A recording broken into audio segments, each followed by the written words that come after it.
بسم اللہ الرحمن الرحیم۔ السلام علیکم ناظرین۔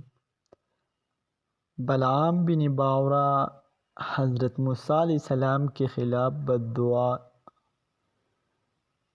جب حضرت یوشع بن نون علیہ السلام بنی اسرائیل کو لے کر بیت المقدس کو فتح کرنے کے لیے نکلے تو راستے میں بلعام بن باورہ کا واقعہ پیش آیا۔ یہ آدمی اللہ تعالیٰ کا اسم اعظم جانتا تھا جس کے ذریعے کی ہوئی ہر دعا قبول ہوتی۔ اس کی قوم نے اس سے مطالبہ کیا کہ حضرت موسیٰ علیہ السلام اور اس کی قوم کے خلاف بد دعا کرو۔ بلعام بن باورہ نے انکار کر دیا۔ لوگوں نے بہت اصرار کیا اور مجبور کیا۔ آخر کار بلعام بن باورہ اپنی گدھا پر سوار ہو کر بنی اسرائیل کے لشکر کی طرف چل پڑا۔ جب وہ قریب پہنچا تو گدھا بیٹھ گئی۔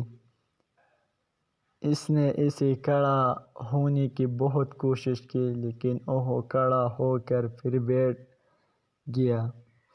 آخر کار قدرت الہی سے گدھا بول پڑا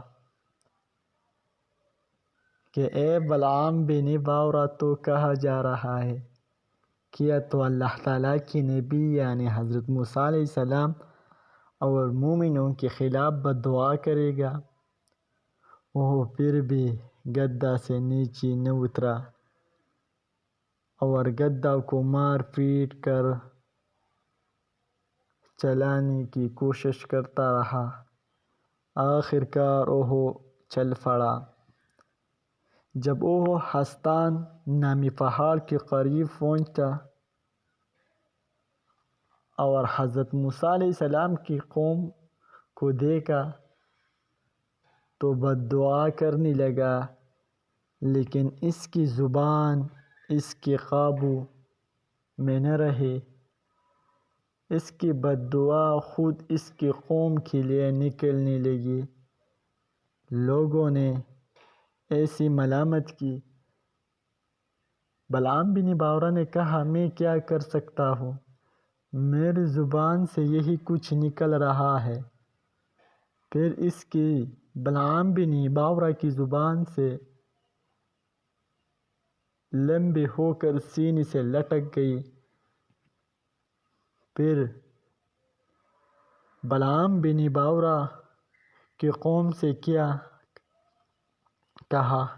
یہ کہا، میری تو دنیا بھی برباد ہو گئی اور آخرت بھی اور ہلاک ہو گئی۔ یہ ہے نبیوں کے خلاف